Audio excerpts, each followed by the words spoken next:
So ಎಲ್ಲ V L ಇಸ್ಗೆ ನಮಸ್ತೆ. ಆ, ಇವಾಗಲೇ ತಾವು ಗ್ರೂಪ್ಸ್ಗಳಲ್ಲಿ ನೋಡಿದ್ದೀರಾ, C S C olympiad last ನಾವು ಮೂರ್ನಾಲ್ಕು ವರ್ಷದಿಂದ ಕೂಡ ಸಿ ಎಸ್ ಸಿ ಅಲ್ಲಿ ಮಾಡ್ತಾ ಇದ್ದೀರಾ ವಿ ಎಲ್ ಇಸ್ಗಳು. So C S C olympiad ಅನ್ನೋದು ಒಂದು ಸ್ಟೂಡೆಂಟ್ಸ್ದು ಕಾಂಪಿಟೇಟಿವ್ ಎಕ್ಸಾಮ್ ಇದೆ. ಸೊ ಈ ಕಾಂಪಿಟೇಟಿವ್ ಎಕ್ಸಾಮ್ ಅಲ್ಲಿ ನಾಲ್ಕು ರೀತಿಯಾದಂತಹ ಒಂದು ಭಾಷೆಗಳನ್ನ ಅಥವಾ ಸಬ್ಜೆಕ್ಟ್ಸ್ನ, ಹಿಂದಿ ಇರ್ಬೋದು, ಇಂಗ್ಲಿಷ್ ಇರ್ಬೋದು, ಮ್ಯಾಥಮೆಟಿಕ್ಸ್ ಇರ್ಬೋದು, ಸೈನ್ಸ್ ಇರ್ಬೋದು, ಈ ನಾಲ್ಕು ಸಬ್ಜೆಕ್ಟ್ಸ್ಗಳಲ್ಲಿ ಪ್ರತಿಯೊಂದು ಸ್ಟೂಡೆಂಟ್ ಕೂಡ ಒಂದೊಂದು ಸಬ್ಜೆಕ್ಟ್ ಅಲ್ಲಿ ಕ್ಲೆವರ್ ಇರ್ತಾರೆ, ಟ್ಯಾಲೆಂಟ್ ಇರುತ್ತೆ. ಸೊ ಅವರು ಯಾವುದೇ ಒಂದು ಸಬ್ಜೆಕ್ಟ್ ಆಗಿರ್ಬೋದು ಅಥವಾ ಅವರು ಮಲ್ಟಿ ಸಬ್ಜೆಕ್ಟ್ ಅಲ್ಲಿ ಕೂಡ ಅವರು ಟ್ಯಾಲೆಂಟೆಡ್ ಇದ್ದಾರೆ ಅಂದ್ರೆ ಅಂತ ಒಂದು ಸಬ್ಜೆಕ್ಟ್ಸ್ ಅಲ್ಲಿ ಈ ಕಾಂಪಿಟೇಷನ್ ಎಕ್ಸಾಮ್ಗೆ ರಿಜಿಸ್ಟರ್ ಮಾಡಿಕೊಂಡು, ಸೊ ಆ ಒಂದು ಆನ್ಲೈನ್ ಮುಖಾಂತರ ಎಕ್ಸಾಮ್ ಅನ್ನ ಅಟೆಂಡ್ ಆದ ನಂತರ ಸ್ಟೇಟ್ ವೈಸು ಮತ್ತು ನ್ಯಾಷನಲ್ ವೈಸು, ಇಂಡಿಯಾ ವೈಸು ಕೂಡ ಅವರು ರ್ಯಾಂಕಿಂಗ್ಸ್ ನ ಪಡಿಬಹುದು. ಸೊ ಟಾಪ್ ರ್ಯಾಂಕಿಂಗ್ಸ್ ಪಡೆದಿದ್ದಾರೆ ಅಂದ್ರೆ ಸಿ ಎಸ್ ಸಿ ಒಲಿಂಪಿಯಾಡ್ ಕಡೆಯಿಂದ ಅವ್ರಿಗೆ ಲ್ಯಾಪ್ಟಾಪ್ಸ್ ಈ ತರ ಕೆಲವೊಂದು ಟಾಪ್ ಪ್ರೈಸ್ 1 2 3 ಪ್ರೈಸ್ ಕೂಡ ಇದಾವೆ. ಅದ್ರ ಜೊತೆಗೆ ಯಾವುದೇ ರ್ಯಾಂಕ್ ಪಡೆದ್ರು ಕೂಡ ಅವರೊಂದು ಆ ಒಂದು ಸಬ್ಜೆಕ್ಟ್ ಅಲ್ಲಿ ಅವರ ಸ್ಕಿಲ್ ಎಷ್ಟಿದೆ ಅಂತೇಳಿ ಸ್ಟೂಡೆಂಟ್ಸ್ಗೂ ಅರ್ಥ ಆಗುತ್ತೆ. ಪ್ಲಸ್ ಆನ್ಲೈನ್ ಅಲ್ಲಿ ಎಕ್ಸಾಮ್ ಪಾರ್ಟಿಸಿಪೇಷನ್ ಆಗುತ್ತೆ, ಪಾರ್ಟಿಸಿಪೇಷನ್ ಸರ್ಟಿಫಿಕೇಟು ಬರುತ್ತೆ. ಸೊ ಇದು ಯಾವ ತರ ವಿ ಎಲ್ ಇಸ್ ಮಾಡ್ಬೋದು ಅನ್ನೋದು, ಪ್ರತಿಯೊಂದು ರಿಜಿಸ್ಟ್ರೇಷನ್ಗೂ ಕೂಡ V L E ₹100 cash back ನ ಪಡಿಬಹುದು ಸಿ ಎಸ್ ಸಿ ಕಡೆಯಿಂದ. ಸೊ ಇಲ್ಲಿ ನೋಡ್ಬೋದು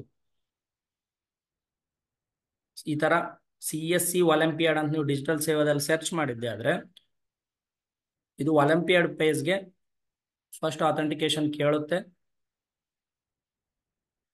ಸೊ ಈ ತರ ಸಿ ಎಸ್ ಸಿ ಒಲಿಂಪಿಯಾಡ್ ಹೋಗುತ್ತೆ. ಇಲ್ಲಿ ಹೋಮ್ ಪೇಜ್ ಅಲ್ಲಿ ನೋಡ್ಬೋದು, ಇದು ಸ್ಟೂಡೆಂಟ್ ಲಾಗಿನ್ ಅಂತಿದೆ. ಒನ್ಸ್ ಸ್ಟೂಡೆಂಟ್ ಎಲ್ಲ ರಿಜಿಸ್ಟ್ರೇಷನ್ ಆದ್ಮೇಲೆ ಅವ್ರ ಪಾಸ್ವರ್ಡ್ ಅದು ಬರುತ್ತಲ್ವ, user I D password.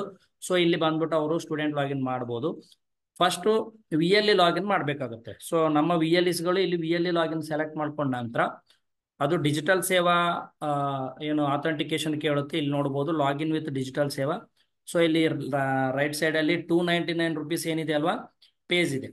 So steps for V L Es, ಒಂದು ರಿಜಿಸ್ಟರ್ಡ್ ಸ್ಟೂಡೆಂಟ್ ವಿತ್ ಡೀಟೇಲ್ಸ್, ಇದೇನು ಫಾರ್ಮೆಟ್ ಕೊಟ್ಟಿದ್ದಾರೆ ಈ ಡೀಟೇಲ್ಸ್ ಎಲ್ಲ ಫಿಲ್ ಮಾಡಿಬಿಟ್ಟು ಸ್ಟೂಡೆಂಟ್ನ ರಿಜಿಸ್ಟರ್ ಮಾಡಬೇಕು. Pay fees with C S C ವ್ಯಾಲೆಟ್ಲಿಂದ ಫೀಸ್ನ ಇಲ್ಲೇನು ₹299 ಇದೆ, ಇಷ್ಟು ಪೇ ಮಾಡಿ ಫೀಸ್ ಮಾಡಬೇಕು. ಆಮೇಲೆ student will receive welcome mail and mobile SMS with user name and password.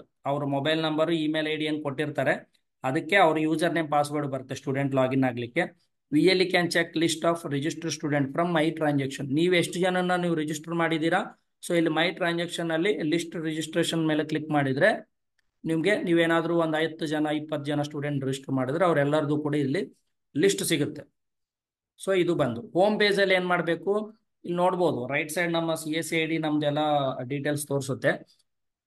ಇದು ಡಿಜಿಟಲ್ ಸೇವೆ ಕನೆಕ್ಟ್ ಮಾಡಬೇಕಾದ್ರೆ ಕೆಲವೊಬ್ಬರಿಗೆ ಡಿಜಿಟಲ್ ಸೇವಾದ ಯೂಸರ್ ನೇಮ್ ಪಾಸ್ವರ್ಡ್ ಕೇಳಿದ್ಮೇಲೆ ಅವೆಲ್ಲ ಫಿಲ್ ಮಾಡಿ ಫೈನಲಿ ಸಬ್ಮಿಟ್ ಕೊಟ್ರೆ ಈ ತರ ಹೋಮ್ ಪೇಜ್ ಬರುತ್ತೆ. ಸೊ ಇಲ್ಲಿ ನಾವು ಸ್ಟೂಡೆಂಟ್ ನ ರಿಜಿಸ್ಟರ್ ಮಾಡಿದ್ರೆ ನೆಕ್ಸ್ಟ್ ಅವ್ರಿಗೆ ಯೂಸರ್ ನೇಮ್ ಏನ್ ಪಾಸ್ವರ್ಡ್ ಏನ್ ಬರುತ್ತೆ, ಮತ್ತೆ ಅವರು ಸ್ಟೂಡೆಂಟ್ ಲಾಗಿನ್ ಅಲ್ಲಿ ಹೋಗ್ಬಿಟ್ಟು ಲಾಗಿನ್ ಆಗ್ಬೇಕಾಗತ್ತೆ. ಸೊ ಇದಲ್ಲದೆ ಬಿಫೋರ್ ನೀವು ಲಾಗಿನ್ ಆಗ್ಲಿಕ್ಕೆ ಮುಂಚೆ ಇಲ್ಲಿ ವಿಸಿಟ್ ದ ವೆಬ್ಸೈಟ್ ಅಂತ ಏನಿದೆ ಅಲ್ವಾ ಲೆಫ್ಟ್ ಸೈಡ್, ಈ ವೆಬ್ಸೈಟ್ ಅಲ್ಲಿ ತಮಗೆ ಕೆಲವೊಂದು ಈ ತರ ನೋಡ್ಬೋದು ಇನ್ಫಾರ್ಮೇಶನ್ ಮಾಹಿತಿಯನ್ನ ನಾನು ಇಲ್ಲಿ ನಿಮ್ಗೆ ತೋರಿಸ್ಲಿಕ್ಕೆ ಇಷ್ಟಪಡ್ತೀನಿ. ಕ್ಲಾಸ್ 3 ಕ್ಲಾಸ್ 4 ಕೂಡ ಈ ಒಂದು ಕಾಂಪಿಟೇಟಿವ್ ಎಕ್ಸಾಮ್ಗೆ ರಿಜಿಸ್ಟರ್ ಮಾಡ್ಕೋಬಹುದು ಟಿಲ್ ಕ್ಲಾಸ್ 12 ತನಕ ಕೂಡ. ಸೊ ಇಲ್ಲಿ ನೋಡ್ಬೋದು ಕ್ಲಾಸ್ 3ಗೆ ಇಂಗ್ಲಿಷ್, ಹಿಂದಿ, ಮ್ಯಾಥಮೆಟಿಕ್ಸ್, ಸೈನ್ಸ್ ಇದೆ. ಸೊ ಇದೇ 4 ಸಬ್ಜೆಕ್ಟ್ಗಳು ಟಿಲ್ ಕ್ಲಾಸ್ 8 ತನ ಇದೆ. ಕ್ಲಾಸ್ 9ಗೆ ಸೈಬರ್ ಸೆಕ್ಯೂರಿಟಿದು ಕೂಡ ಇದೆ. ಕ್ಲಾಸ್ 10ಗೆ ಬಂದ್ಬಿಟ್ಟು ಸೈಬರ್ ಸೆಕ್ಯೂರಿಟಿ ಇದೆ. ಸೊ ಕ್ಲಾಸ್ 11ಗೆ ಬಂದು ಮ್ಯಾಥ್ಸು, ಹಿಂದಿ, ಇಂಗ್ಲಿಷ್ ಜೊತೆಗೆ ಫಿಸಿಕ್ಸ್, ಕೆಮಿಸ್ಟ್ರಿ, ಬಯಾಲಜಿ ಇದೆ. ಈ ತರ ಪ್ರತಿಯೊಂದು ಕ್ಲಾಸ್ಗೂ ಕೂಡ ಆ ಪರ್ಟಿಕ್ಯುಲರ್ ಸ್ಟೂಡೆಂಟ್ಗೆ ಯಾವ ಒಂದು ಸಬ್ಜೆಕ್ಟ್ಸ್ ಮೇಲೆ ಅವ್ರು ಕಾಂಪಿಟೇಟ್ ಮಾಡ್ಬೋದು ಅನ್ನೋದು ಸಬ್ಜೆಕ್ಟ್ ಲಿಸ್ಟ್ ಕೊಟ್ಟಿದ್ದಾರೆ. ಪ್ರತಿ ಸಬ್ಜೆಕ್ಟ್ಗೂ ₹299 ಇದೆ. ಸೊ ಅವರು ಮಲ್ಟಿಪಲ್ 2-3 ಸಬ್ಜೆಕ್ಟ್ ಅಲ್ಲಿ ನಾನು ಕಾಂಪೀಟ್ ಮಾಡ್ತೀನಿ ಅಂದ್ರೆ ಒಂದೇ ಸ್ಟೂಡೆಂಟ್ 2-3 ಸಬ್ಜೆಕ್ಟ್ದು ಫೀಸ್ ಪೇ ಮಾಡಿಬಿಟ್ಟು ರಿಜಿಸ್ಟರ್ ಮಾಡ್ಬೋದು. ಒಬ್ಬೊಬ್ರು ಒಂದೇ ಸಬ್ಜೆಕ್ಟ್ ನಾನು ಟ್ಯಾಲೆಂಟೆಡ್ ಇದ್ದೀನಿ, ಹೈಯೆಸ್ಟ್ ಟ್ಯಾಲೆಂಟ್ ಇದ್ದೀನಿ, ಸೊ ಈ ಸಬ್ಜೆಕ್ಟ್ ಅಲ್ಲಿ ನಾನು ಈ ಒಂದು ಕಾಂಪಿಟೇಟಿವ್ ಎಕ್ಸಾಮ್ನ ರಿಜಿಸ್ಟರ್ ಮಾಡ್ಕೊತೀನಿ ಅಂದ್ರೆ ಒಂದು ಸಬ್ಜೆಕ್ಟ್ಗೆ ₹290 ಪೇ ಮಾಡಿ ಅವರು ನೋಂದಣಿ ಮಾಡ್ಕೋಬಹುದು. ಸೊ ಇಲ್ಲಿ ನೋಡ್ಬೋದು ಮಲ್ಟಿಪಲ್ ಮಾಕ್ ಟೆಸ್ಟ್ಸ್ ಇರುತ್ತೆ, ಇನ್ಕ್ಲೂಡಿಂಗ್ 5 ಫ್ರೀ ಮಾಕ್ ಟೆಸ್ಟ್ ಇದೆ ನೀವು ಏನಾದರೂ ಸಬ್ಸ್ಕ್ರೈಬ್ ಮಾಡ್ಕೊಂಡ್ರೆ. ಅದಾದ್ಮೇಲೆ ಫೈನಲ್ ಟೆಸ್ಟ್ಗೆ ಡೇಟ್ಸ್ ಕೊಟ್ಟಿದ್ದಾರೆ, ಇಲ್ಲಿ ನೋಡ್ಬೋದು ಮೇಲೆ ವಿನ್ನರ್ಸ್ ಇವಾಗ 2019-20 ಬ್ಯಾಚು, 2021 ಬ್ಯಾಚು, 21, 22, 22, 23 ಈ ತರ ಇಷ್ಟು ಬ್ಯಾಚ್ 4 ಬ್ಯಾಚ್ ಮುಗಿದಿದ್ದಾವೆ. ಇವಾಗ CSC ಒಲಿಂಪಿಯಾಡ್ 5.0 ಅಂದ್ರೆ ಇದು 5th ಎಡಿಷನ್ ಇದೆ. ಸೊ ಈ 5th ಎಡಿಷನ್ ಅಲ್ಲಿ ಫ್ಯೂಚರ್ ಅಲ್ಲಿ ವಿನ್ನರ್ಸ್ ನ ಅನೌನ್ಸ್ ಮಾಡ್ತಾರೆ. ಇಲ್ಲಿ ನೋಡ್ಬೋದು ನಾವು 2022-23 ಅಂತ ಓಪನ್ ಮಾಡಿದಾಗ ಯಾರ್ಯಾರು ರ್ಯಾಂಕ್ಸ್ ಪಡೆದಿದ್ದಾರೆ ಟಾಪ್ ರ್ಯಾಂಕ್ಸ್ ಅವರೆಲ್ಲರದು ಕೂಡ ಬರುತ್ತೆ. ಇಲ್ಲಿ ನೋಡ್ಬೋದು ಥರ್ಡ್ ಕ್ಲಾಸ್ ಇದೆ, ಥರ್ಡ್ ಕ್ಲಾಸ್ ಸ್ಟೂಡೆಂಟ್ ಇದ್ದಾರೆ, 5th ಕ್ಲಾಸ್ ಸ್ಟೂಡೆಂಟ್ ಇದ್ದಾರೆ, 7th ಕ್ಲಾಸ್ ಇದ್ದಾರೆ. ಸೊ ಈ ತರ ರ್ಯಾಂಕ್ಸ್ ಅನ್ನ ನಾವು ನೋಡ್ಬೋದು. ವಿತ್ ಅವರು ಫೋಟೋಗ್ರಾಫ್ಸ್ ಇದೆ. ಇಲ್ಲಿ ನೋಡ್ಬೋದು ಗ್ರೇಡ್ 12th ಇದೆ. ಸೊ ಅವರು ಯಾವ ಸ್ಟೇಟ್ ಇದೆ, ಯಾವ ಪ್ಲೇಸ್ಲಿಂದ ಅವರು ಸ್ಟೂಡೆಂಟ್ ಇದ್ದಾರೆ, ಇದೆಲ್ಲ ಕೂಡ ಬರುತ್ತೆ. ಸೊ ಅದೇ ರೀತಿ ನೀವು ಇವಾಗ 23-24 ಅನ್ನೋದು ಇನ್ನೂ ಅನೌನ್ಸ್ ಮಾಡ್ತಾರೆ. ಸೊ ಇಲ್ಲೇನಾಗುತ್ತೆ, ಸಾರಿ 24-25 ಫ್ಯೂಚರ್ ಅಲ್ಲಿ ಅನೌನ್ಸ್ ಮಾಡ್ತಾರೆ. ಇದು ಲಾಸ್ಟ್ ಇಯರ್ 23-24 ರಲ್ಲಿ ನ್ಯಾಷನಲ್ ವಿನ್ನರ್ಸ್ ನೋಡ್ಬೋದು. ಉತ್ತರ ಪ್ರದೇಶದಿಂದ ಕ್ಲಾಸ್ 1 ರ್ಯಾಂಕ್ 1 ಇದೆ, ಇವ್ರ ಹೆಸರಿದೆ. ಡಿಸ್ಟಿಕ್ ಇದೆ, ಇವ್ರ ಹೆಸರಿದೆ. ಅವರು ಸ್ಟೂಡೆಂಟ್ ಲಾಗಿನ್ ಇದೆ. ಈ ತರ ನೀವು ಫ್ಯೂಚರ್ ಅಲ್ಲಿ ನೀವು ಮಾಡಿರುವಂತಹ ಸ್ಟೂಡೆಂಟ್ಸ್ ಯಾರಾದ್ರೂ ರ್ಯಾಂಕ್ಸ್ ಎಷ್ಟು ಬಂದಿದೆ ಅಂತ ಹೇಳಿ ನೀವು ನೋಡ್ಬೋದು. ಆಮೇಲೆ ಜೋನಲ್ ವಿನ್ನರ್ಸ್ ಅಂತ ಅನೌನ್ಸ್ ಮಾಡಿದ್ದಾರೆ. ಸೊ ಇದು ಜೋನ್ ವೈಸ್ ಎಕ್ಸಾಂಪಲ್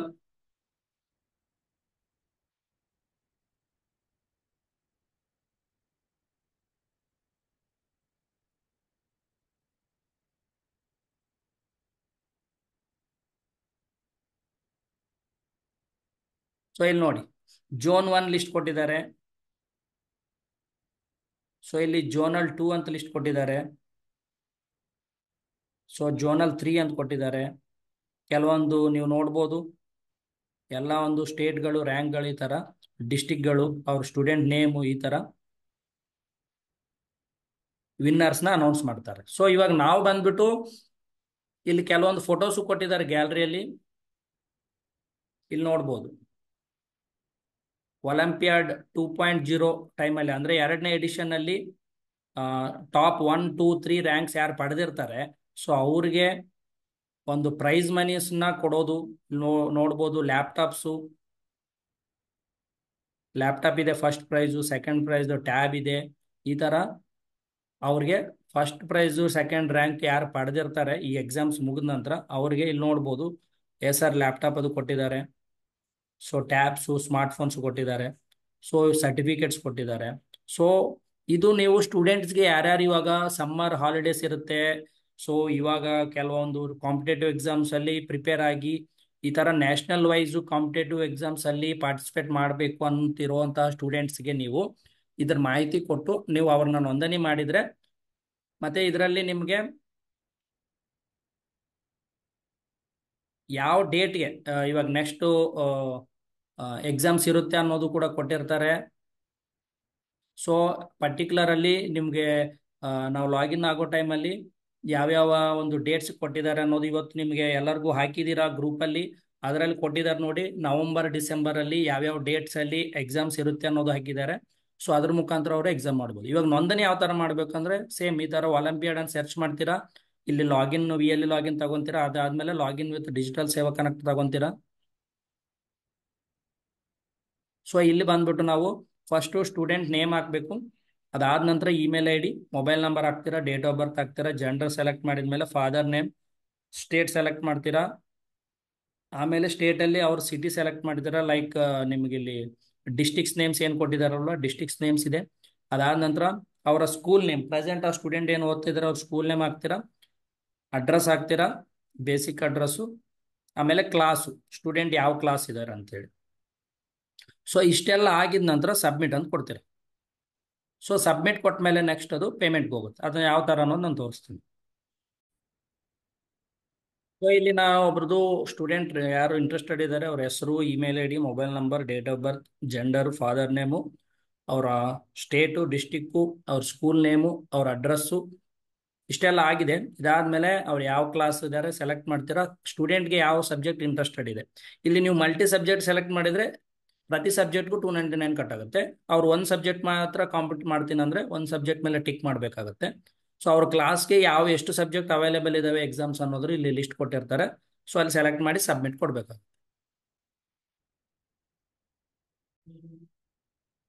ಒನ್ಸ್ ನೀವು ಸಬ್ಮಿಟ್ ಕೊಟ್ಟ ತಕ್ಷಣನೇ ಇಲ್ಲಿ ಅವ್ರದ್ದು ಬೇಸಿಕ್ ಯಾವ ಕ್ಲಾಸ್ ಸೆಲೆಕ್ಟ್ ಮಾಡಿದಿರಾ, ಸಬ್ಜೆಕ್ಟ್, ಅಮೌಂಟ್ ಎಷ್ಟಿದೆ ಟೋಟಲ್ ತೋರಿಸುತ್ತೆ. ಸೊ ಇಲ್ಲಿ ಸ್ಟೂಡೆಂಟ್ ನೇಮು, ಅವ್ರ ಇಮೇಲ್ ಐಡಿ, ಮೊಬೈಲ್ ನಂಬರ್ ಇನ್ನೊಮ್ಮೆ ಕನ್ಫರ್ಮೇಶನ್ ನೋಡಿಕೊಂಡು ಫೈನಲಿ ಇಲ್ಲಿ ಪೇ ನಾವು ಅಂತ ಸೆಲೆಕ್ಟ್ ಮಾಡಬೇಕು. ಇಮಿಡಿಯೇಟ್ಲಿ ಇದು CSC ಪೇಮೆಂಟ್ ಪೇಜ್ಗೆ ಬರುತ್ತೆ. ಇಲ್ಲಿ ಬಂದ್ಬಿಟ್ಟು ಪಾಸ್ವರ್ಡ್ ಹಾಕಿ ವ್ಯಾಲಿಡೇಟ್ ಮಾಡಿ ನೆಕ್ಸ್ಟ್ ವ್ಯಾಲಿಡ್ ಪಿನ್ ಮಾಡಬೇಕು. ಸೊ ಇವಾಗ ಕಟ್ ಆಗೋ ಟೈಮಲ್ಲಿ ಕಂಪ್ಲೀಟ್ 299ಗೆ 299 ಕಟ್ ಆಗುತ್ತೆ. ಸೊ VLE ಕಮಿಷನ್ ವಾಪಸ್ಸು CSC ವ್ಯಾಲೆಟ್ಗೆ ಅಥವಾ DGPay ವ್ಯಾಲೆಟ್ಗೆ CSC ಕಡೆಯಿಂದ ಕ್ರೆಡಿಟ್ ಬೇಕಾಗುತ್ತೆ. ಒನ್ಸ್ CSC ವ್ಯಾಲೆಟ್ಲಿಂದ ಎಲ್ಲ ಪೇಮೆಂಟ್ ಮಾಡಿದ ನಂತರ ಈ ತರ ಫೈನಲ್ ರಿಸಿಪ್ಟ್ ಬರುತ್ತೆ. ಸೊ ಈ ರಿಸಿಪ್ಟ್ ನೀವು ಇನ್ನೂ ಕೆಳಗಡೆ ಡ್ರ್ಯಾಗ್ ಮಾಡಿದ್ದೆ ಆದ್ರೆ ಅಲ್ಲಿ ಅಮೌಂಟು ಎಲ್ಲ ತೋರಿಸುತ್ತೆ. ಸೊ ಇಲ್ಲಿ ಏನಾಗುತ್ತೆ, ನೀವು ಕೆಳಗಡೆ ಸ್ಕ್ರೋಲ್ ಡೌನ್ ಮಾಡಿದಾಗ ಅಮೌಂಟ್ ಎಷ್ಟು ಪೇ ಮಾಡಿದ್ರೆ ಎಲ್ಲ ತೋರಿಸಿದ ನಂತರ ಇಲ್ಲಿ ಕೆಳಗಡೆ ನೋಡಿ, login to CSC olympia dot to take the test. So ಈ ಒಂದು ವೆಬ್ಸೈಟ್ಗೆ ಅವರು ಬಂದಿರುವಂತಹ ಯೂಸರ್ ನೇಮ್ ಪಾಸ್ವರ್ಡ್ ಯೂಸ್ ಮಾಡಿಕೊಂಡು ಸ್ಟೂಡೆಂಟ್ಸ್ ಲಾಗಿನ್ ಆಗ್ಬೋದು. ಸೊ ಫಾರ್ ಎನಿ ನಿಮಗೆ ಟೆಕ್ನಿಕಲ್ ಕ್ವೈರೀಸು ಎನಿ ಇಶ್ಯೂಸ್ ಇದ್ರು ಇಲ್ಲಿ ಮೇಲ್ ಐಡಿನೂ ಕೊಟ್ಟಿದ್ದಾರೆ. ಆ ಲಿಂಕ್ ಕ್ಲಿಕ್ ಮಾಡಿ ಆಗಿದ್ರು ಅಥವಾ ನೀವು ಡೈರೆಕ್ಟ್ CSC ಒಲಿಂಪಿಯಾಡ್ ಬಂದ್ರೆ ಈ ತರ ಹೋಮ್ ಪೇಜ್ಗೆ ಏನು ಬಂದಿದ್ರಲ್ಲ VLE ಲಾಗಿನ್, ಅದ್ರ ಕೆಳಗಡೆ ಮತ್ತೆ ಸ್ಟೂಡೆಂಟ್ ಲಾಗಿನ್ ಅಂತ ಏನಿದೆ ಅದನ್ನು ಸೆಲೆಕ್ಟ್ ಮಾಡ್ತೀರಾ. ಸೊ ಇಲ್ಲಿ ನೀವು ಆ ಒಂದು ಸ್ಟೂಡೆಂಟ್ಗೆ ಏನು ಯೂಸರ್ ನೇಮ್ ಮತ್ತು ಪಾಸ್ವರ್ಡ್ ಬಂದಿರುತ್ತೆ, ಕ್ಯಾಪ್ಚಾ ಕೋಡ್ ಹಾಕಿ ಲಾಗಿನ್ ಆಗ್ಬೇಕು. ಒನ್ಸ್ ನೀವು ಸ್ಟೂಡೆಂಟ್ ಈ ತರ ಲಾಗಿನ್ ಆದ್ಮೇಲೆ ಅವ್ರಿಗೆ ಹೋಮ್ ಪೇಜಲ್ಲಿ ಅವ್ರು ಯಾವ ಒಂದು ಸಬ್ಜೆಕ್ಟ್ ಸೆಲೆಕ್ಟ್ ಮಾಡ್ಕೊಂಡಿದ್ದಾರೆ ತೋರಿಸುತ್ತೆ. ಇಲ್ಲಿ ರೈಟ್ ಸೈಡ್ ಅವ್ರ ಪ್ರೊಫೈಲ್ ಹೆಸರು ಇರುತ್ತೆ. ಸೊ ಇಲ್ಲಿಗೆ ನೋಡ್ಬೋದು ಕ್ಲಾಸ್ 10th ಇವ್ರು ಮ್ಯಾಥಮೆಟಿಕ್ಸ್ ತಗೊಂಡಿದ್ದಾರೆ. ಸೊ ಇಲ್ಲಿ ವ್ಯೂ ಅಂತಿದೆ, ಇದನ್ನ ನೀವು ಕ್ಲಿಕ್ ಮಾಡಿದ್ದೆ ಆದ್ರೆ ಸೊ ಇಲ್ಲಿ ಇಮಿಡಿಯೇಟ್ ಏನಾಗುತ್ತೆ, ಆ, ಕೆಳಗೆ ನೋಡ್ಬೋದು ಯಾವತ್ತು ಆಕ್ಟಿವೇಟ್ ಆಗಿದೆ ತೋರಿಸುತ್ತೆ. Number of mock test total 5 mock test available ಇರುತ್ತೆ. ಬಿಫೋರ್ ಅವರು ಫೈನಲ್ ಟೆಸ್ಟ್ಗೆ ಹೋಗ್ಲಿಕ್ಕೆ ಮುಂಚೆ 5 ಮಾಕ್ ಟೆಸ್ಟ್ನ ಪ್ರಾಕ್ಟೀಸ್ ಟೆಸ್ಟ್ನ ಇಲ್ಲಿ ಮಾಡ್ಬೋದು. ಟೆಸ್ಟ್ ಲಿಮಿಟ್ ಒಂದು ದಿನಕ್ಕೆ ಮ್ಯಾಕ್ಸಿಮಮ್ 2 ಟೆಸ್ಟ್ ಮಾಕ್ ಟೆಸ್ಟ್ ಮಾಡ್ಬೋದು. ಅವರು ಡೈಲಿ ಒಂದೊಂದು ಮಾಡ್ಕೊಂಡ್ರು ನಡೆಯುತ್ತೆ. ಬಟ್ ಒಂದೇ ದಿನ 5 ಮುಗಿಸ್ತಾರ ಕೆಲವೊಬ್ರು, ಆ ಥರ ಬರಲ್ಲ. ಮ್ಯಾಕ್ಸಿಮಮ್ 2 ಲಿಮಿಟ್ ಇದೆ. ಸೊ ಇಲ್ಲಿ ಸ್ಟಾರ್ಟ್ ಟೆಸ್ಟ್ ಅಂತ ಕೊಟ್ಟು ಇವ್ರು ಮಾಕ್ ಟೆಸ್ಟ್ ಮಾಡ್ಬೋದು. ಬಿಫೋರ್ ಅದಕ್ಕೆ ಸರ್ಟಿಫಿಕೇಟ್ ಇರ್ಬೋದು, ಕೆಲವೊಂದು ಇದು ಫೈನಲ್ ಟೆಸ್ಟ್ ಇದೆಲ್ಲ ಮಾಕ್ ಟೆಸ್ಟ್ ಫಿನಿಶ್ ಮಾಡಿದ ನಂತರ ಅವರು ಫೈನಲ್ ಟೆಸ್ಟ್ಗೂ ಹೋಗ್ಬೋದು.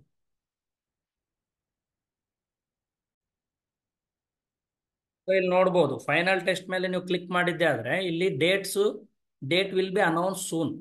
ಸೊ ಇವಾಗ ನೆಕ್ಸ್ಟ್ ಅವ್ರು ಫೈನಲ್ ಟೆಸ್ಟ್ ಯಾವಾಗ ಮಾಡ್ತಾರೆ ಅನ್ನೋದು ಇಲ್ಲಿ ಕಂಟಿನ್ಯೂ ಆಗಿ ಅಪ್ಡೇಟ್ ಮಾಡ್ತಾರೆ. ಸೊ ಅಲ್ಲಿ ನಾವು ಟೆಸ್ಟ್ ಇಲ್ಲಿ ಯಾವ ಡೇಟ್ಗೆ ಟೆಸ್ಟ್ಗಳು ಅವೈಲೇಬಲ್ ಇದೆ ಅನ್ನೋದು ನೋಡಿಕೊಂಡು ಫೈನಲ್ ಟೆಸ್ಟ್ ಮಾತ್ರ ವಿತ್ ವೆಬ್ ಕ್ಯಾಮೆರಾ CSC ಕೆಲವೊಂದು ಎಕ್ಸಾಮ್ಸ್ ನೀವು ಗೊತ್ತಿರಬೇಕು ಯಾವ ಥರ ಮಾಡ್ತಾ ಇದ್ರೆ ಆ ಥರ ಲ್ಯಾಪ್ಟಾಪ್ ಎದುರುಗಡೆ ವಿತ್ ವೆಬ್ ಕ್ಯಾಮೆರಾ ಇಟ್ಕೊಂಡು ಆ ಸ್ಟೂಡೆಂಟ್ ಅಟೆಂಡ್ ಆಗಬೇಕಾಗತ್ತೆ. ಸೊ ಈ ಮಾಕ್ ಟೆಸ್ಟ್ಗದು ವೆಬ್ ಕ್ಯಾಮೆರಾ ಏನು ಬೇಕಾಗಿಲ್ಲ, ಡೈರೆಕ್ಟ್ ಮಾಕ್ ಟೆಸ್ಟ್ ಓಪನ್ ಮಾಡಿಬಿಟ್ಟು ಇಲ್ಲಿ ಸ್ಟಾರ್ಟ್ ಟೆಸ್ಟ್ ಅಂತ ಮಾಡ್ಬೋದು ಅವರು. ಸೊ ಇಲ್ಲಿ ಏನಾಗುತ್ತೆ, ಒಂದೊಂದು ಕ್ವಶನ್ಸ್ ಎಲ್ಲ ನೋಡ್ಕೊಂಡು ಆನ್ಸರ್ ಮಾಡಿ ಸಬ್ಮಿಟ್ ಮಾಡ್ತಾ ನೆಕ್ಸ್ಟ್ಗೆ ಹೋಗ್ಬೋದು.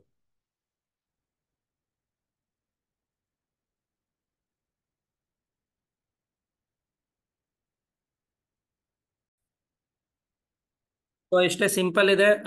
ಎಲ್ಲ ಒಂದು ನಿಮ್ಮ ಕಡೆ ಸಾಕಷ್ಟು ಸ್ಟೂಡೆಂಟ್ಸ್ಗಳು ಯಾವುದೇ ಒಂದು ಸ್ಕಾಲರ್ಶಿಪ್ಸ್ ಅಪ್ಲೈ ಮಾಡ್ಲಿಕ್ಕೆ ಬರ್ತಾರೆ, ಬಸ್ ಪಾಸ್ ಅಪ್ಲೈ ಮಾಡ್ಲಿಕ್ಕೆ ಬರ್ತಾರೆ, ಬೇರೆ ಬೇರೆ ಸರ್ವಿಸ್ಗಳ ಅದು ಗೋಸ್ಕರ ಸ್ಟೂಡೆಂಟ್ಸ್ ಬರ್ತಾ ಇರ್ತಾರೆ. ಸೊ ಅವರೆಲ್ಲರಿಗೂ ಕೂಡ ಮತ್ತೆ ನೀವು PMG ದಿಶಾ ಮಾಡಿರ್ತೀರಾ, ಎಷ್ಟೋ ಸ್ಟೂಡೆಂಟ್ಗಳ ಡೇಟಾ ನಿಮ್ಮ ಕಡೆ ಇರುತ್ತೆ, ಅವರೆಲ್ಲರಿಗೂ ಕೂಡ ಇದ್ರ ಬಗ್ಗೆ ಬ್ರ್ಯಾಂಡಿಂಗ್ ಮಾಡಿ ಸ್ಟೇಟಸ್ಗಳು ಹಾಕಿ.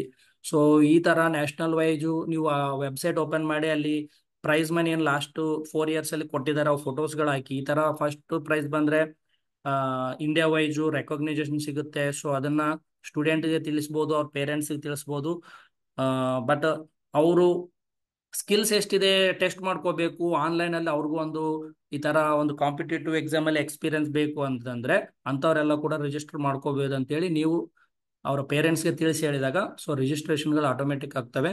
ಸೊ ಇದರ ಒಂದು ಈ ಸರ್ವಿಸ್ ಬಗ್ಗೆ ಕೂಡ VLEsಗಳು ಗಮನ ಹರಿಸ್ಬೋದು. Thank you.